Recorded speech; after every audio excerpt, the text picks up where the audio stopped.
बिहारी, अरे संशय रूपी पक्षी को तो इस कथा से दूर भाग जाना चाहिए। यहाँ तो संशय करने की कोई बात है ही नहीं। आज राजा परीक्षित कहने लगे, प्रभु नंद के आंगन में जब भगवान पहुंच गए, काली रात्रि है, उसमें वसुदेव जी महाराज नंद बाबा के घर कैसे पहुंच गए, ये बात समझ में नहीं आई। और वास्तविकता है काली रात में पहले कोई टॉर्च वगैरह तो थी नहीं, टॉर्च नहीं थी पहले, और लाइट भी नहीं थी, अंधेरी रात है। पितृपक्ष में ही तो जन्म हुआ था, कृष्ण पक्ष में ही तो हुआ था, पहुंच कैसे गए, ये बात जमी नहीं प्रभु, इस बात को आप कृपा करके बताओ। कहने लगे परीक्षित जी महाराज से श्री सुखदेव जी महाराज, श्रूयतां भद्र भद्राणि पश्यन्तमासु जनार्दन। अरे जहां परमात्मा जाता है वहां माया रूपी प्रकाश साथ में चलता है, तो वहां टॉर्च की क्या जरूरत पड़ी। अच्छा और बताओ प्रभु क्या था। जब वसुदेव जी महाराज, एक और यहां संशय उत्पन्न होता है कि वसुदेव जी महाराज भगवान कृष्ण को एक छबरे में रख के ले गए। क्या छबरा जेल में रखा रहता था? सोचने वाली बात है। क्या वो जो छबरे में भगवान कृष्ण को रखकर ले गए हैं वसुदेव जी, क्या वो छबरा उस जेल में ही रहता था? जेल में छबरे का क्या काम?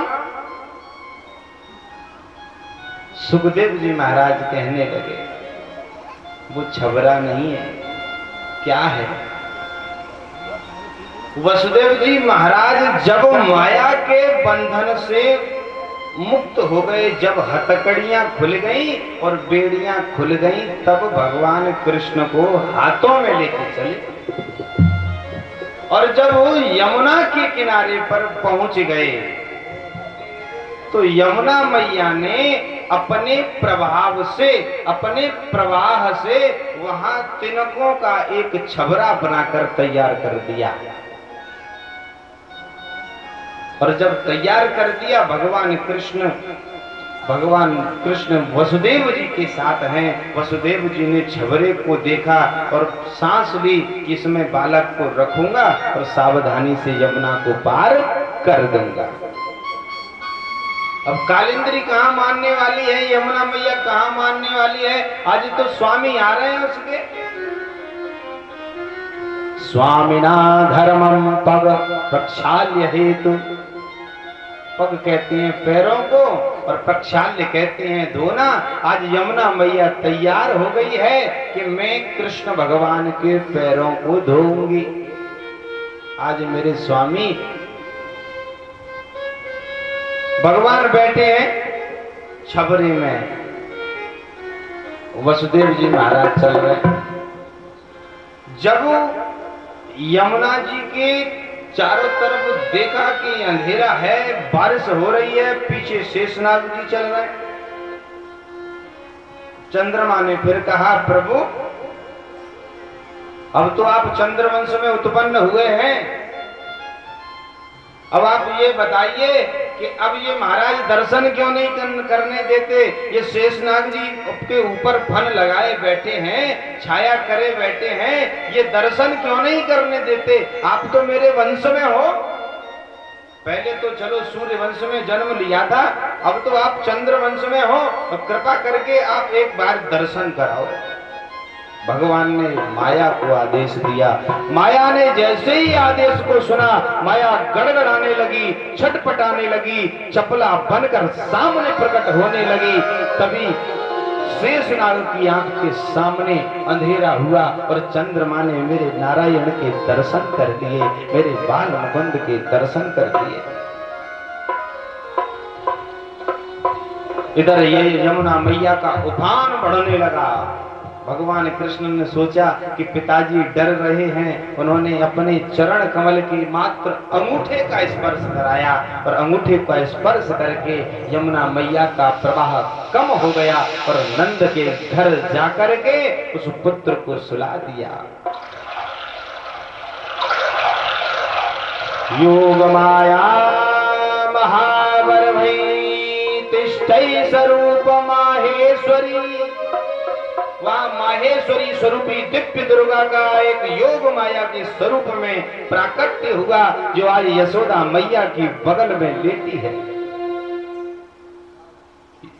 अब तो सोचने लगे वसुदेव जी कि मैं पुत्र को छोड़ के जा रहा हूं और वहां मालूम पड़ेगा कि 8वां पुत्र कहां है, तो वहां मिलेगा नहीं, इस कन्या को मैं अपने साथ लेके चला जाता हूं।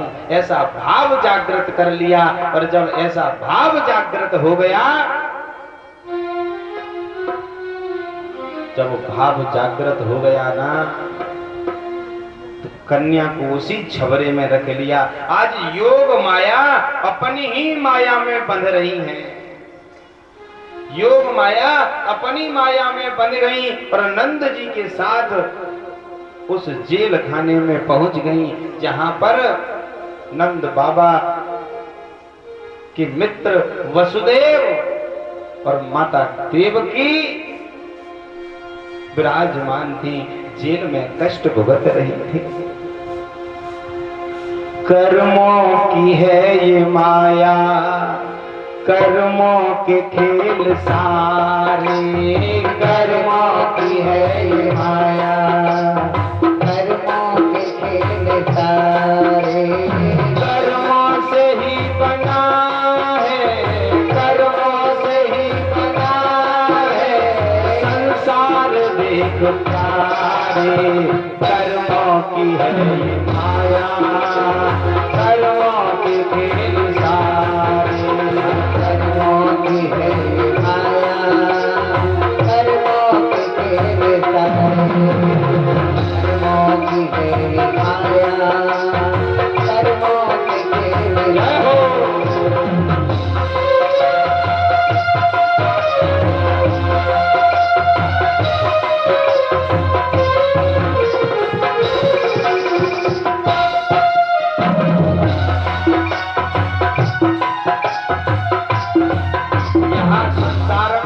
सभी कर्म की ही माया है, इसीलिए जो भी करना है अपने शुद्ध कर्मों से करो, अपने शुद्ध मन से करो, शुद्ध तन से करो। आज जैसे कहा वसुदेव जी महाराज आए, कंस को मालूम हुआ हथकड़ी बेड़ी पहले की तरह लग गई, और जब लग गई कंस को मालूम हुआ, कंस ने देखा और देखा कि कन्या ने जन्म लिया है। कंस को तो अपने ऊपर हंसी आने लगी, सोचने लगा कि देखो मेरे डर के कारण आज पुत्र ने नहीं पुत्री ने जन्म लिया है, और पुत्री के जैसे ही पैर को पकड़ा वैसे ही पुत्री को मारना चाहता है। आज हाथ से योग माया अष्ट दुर्गा के रूप में प्रकट हुई। बोल दुर्गा मैया की। आज दुर्गा जी के रूप में जब प्रकट हो गई ना, तो कहने लगी, हे दुष्ट कंस, तुझे मारने वाला तो गोकुल में उत्पन्न हो गया, और सुन, तू मुझे मारना चाहता है तो मुझे मारने की चेष्टा मत कर, अब खुद मृत्यु का ग्रास बनने की तैयारी कर ले। एक दिन मेरा कन्हैया, मेरा स्वामी तुझे मारने के लिए तैयार खड़ा हो जाएगा, तू अब तैयार हो जा। इतना कहकर माता दुर्गा अंतर ध्यान हो गई। अब कंस को चिंतित हो गया। आपको मालूम है, जब चिंता हृदय में लग जाए तो चिता बनने में बहुत टाइम नहीं लगता। चिंतये त्वं सचिंतानां भयानां सुमित मृत्यु का। चिंतन करने से चिता समाप्त हो जाती है। परंतु चिंता करने से चिता प्रारंभ यानी बनने के लिए तैयारी बनने लगती है, और चिता का इंतजाम आदमी चिंता से ही कर लेता है। आज कंस घबरा गया, सोच रहा है क्या उस बालक को कैसे मारूं। तो इधर कंस ने अपनी एक मुंह में बोली बहन है जिसे हम पूतना कहते हैं, पूतना को याद किया और उससे कहा, हे बहन तुम गोकुल में जाओ और गोकुल में जो 1 मास से लेके 1 दिवस से लेके 6 मास तक के बच्चों को नष्ट कर दो, उन्हें मार दो। पूतना ने कहा ठीक है। इधर नंद बाबा के घर आनंद हो रहा है, वहां तो आनंद मंगल हो रहा है। सभी मेरे साथ नंद बाबा के घर पहुंचेंगे थोड़ी देर के लिए, फिर कथा में हम वापस आते हैं। नंद के आनंद भय जय कन्हैया लाल की, नंद के आनंद भय जय कन्हैया लाल की।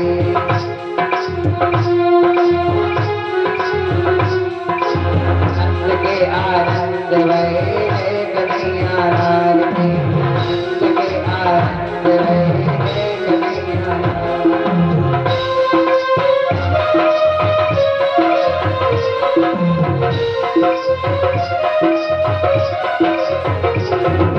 नंद के आनंद भय जय कन्हैया लाल की, नंद के आनंद लाल की। अभी गाइए लाल की, राधी घोड़ा लाल की, नंद के आनंद भय जय कन्हैया लाल की।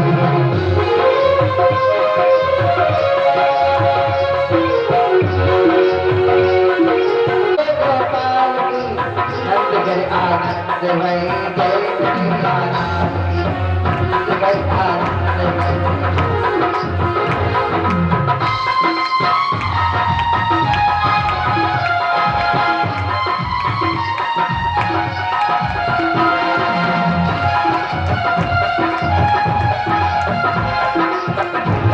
अरे हाथी ने घोड़ा ने और मेरी बाल की, हाथी ने घोड़ा ने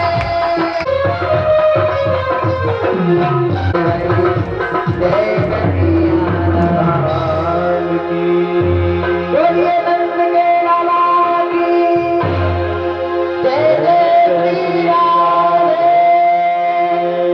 श्याम। आज नंद के आंगन में बधाइयों का अंबार है, और इधर पूतना ने एक सुंदर महिला का स्वरूप धारण कर लिया। पूतना तो माया भी है। आपको मालूम है ये पूतना है कौन? पूतना राजा बलि की पुत्री है।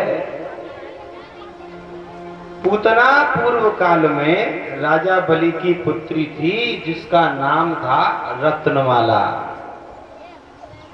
और रत्नमाला थी, जब वामन भगवान बलि के यहाँ भिक्षा लेने के लिए गए, तब ये वहां बैठी हुई थी। और जब इसने वामन भगवान को देखा तो मन में कल्पना करने लगी कि अगर ये बालक को मैं स्तनपान कराती तो कितना अच्छा होता। भगवान तो घट घटवासी हैं, हर व्यापक सर्वत्र समाना,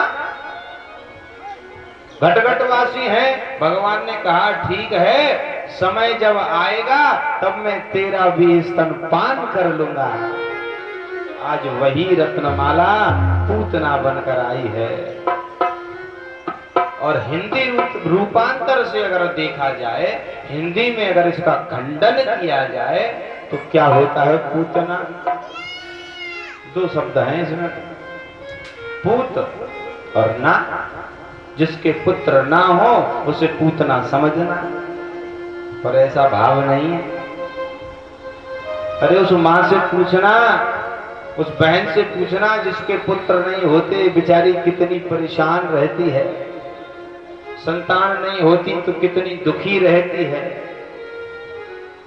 ऐसी कर्कशा वाणी को बोलने का अधिकार व्यासपीठ से नहीं है।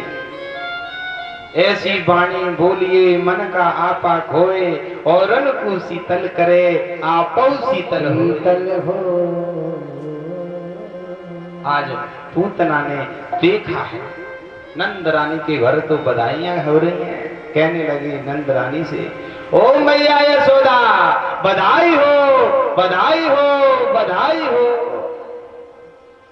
यशोदा जी निकल कर आई और यशोदा जी जब निकल के आई पूछने लगी कौन है, कहां से आई हो। उसने कहा हम तो जाने कहां से आए हैं ये तो ठीक है, पर ये बताओ आपका लाला कहाँ है, हमें आपका लाला देखना है, दर्शन करने हैं, कहाँ है। अभी भगवान का कोई नाम नहीं रखा गया, पर माता यशोदा ने तो उनसे शुरू से ही कन्हैया कहा है। छोटे बच्चे को ब्रज भाषा में कन्हैया कहते हैं। आज दर्शन कराने की बात आई, दर्शनार्थायै संघायै। दर्शन की जब बात आई तो माता यशोदा ने कहा कि हम तुझे नहीं जानती, तू अभी टोना कर जाए टोटका कर जाए, मेरे लाला को 60 वर्ष की उम्र में लाला भयो है, ऐसे दर्शन नहीं कराऊंगी। पर वो एक कहावत है ना, विधि ना तारे हो नाही करे, विधि ना तारे हो नाही करे, विधि ना तारे हो नाही करे, नाही करे नाही करे नाही करे नाही करे। ओ विधि ना तारे हो नाही करे, विधि ना तारे हो नाही करे।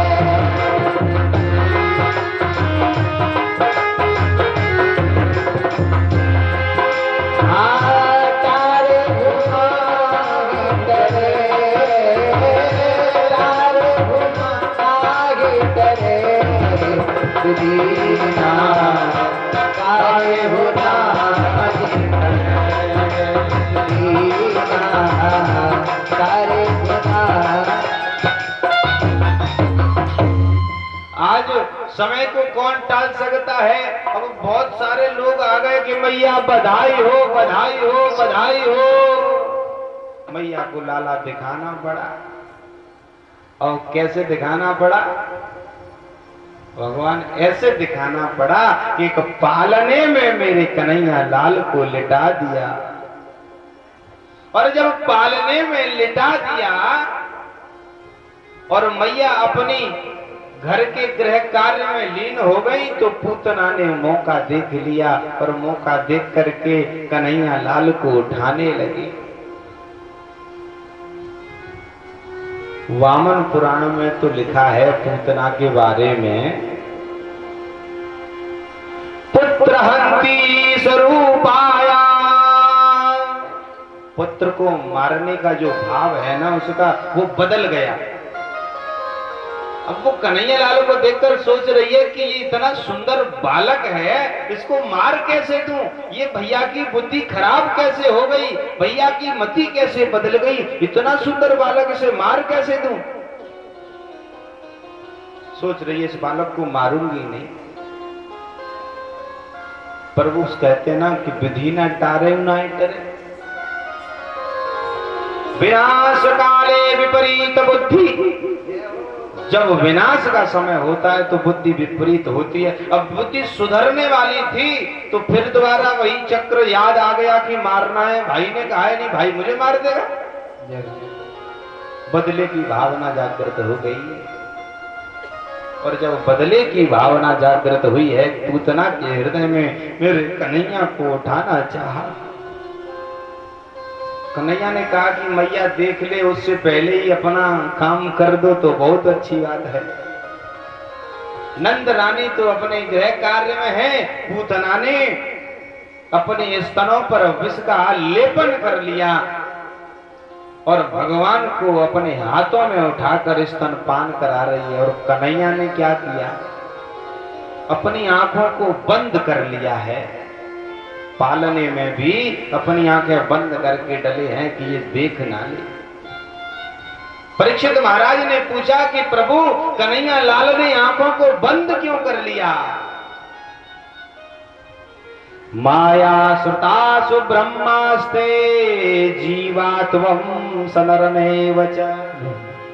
जब ब्रह्म किसी जीव को देख लेगा तो उसके अंदर से माया समाप्त हो जाएगी और वो ब्रह्ममय हो जाएगा। इसलिए भगवान ने आंखें बंद कर ली। अगर ये पूतना की निगाह मेरे से मिल गई तो इसके अंदर की माया समाप्त हो जाएगी और ये ब्रह्ममय हो जाएगी। फिर ये मारेगी नहीं, पाप नहीं बढ़ेगा, इसका मोक्ष नहीं होगा। तो आज भगवान ने आंखें बंद कर ली।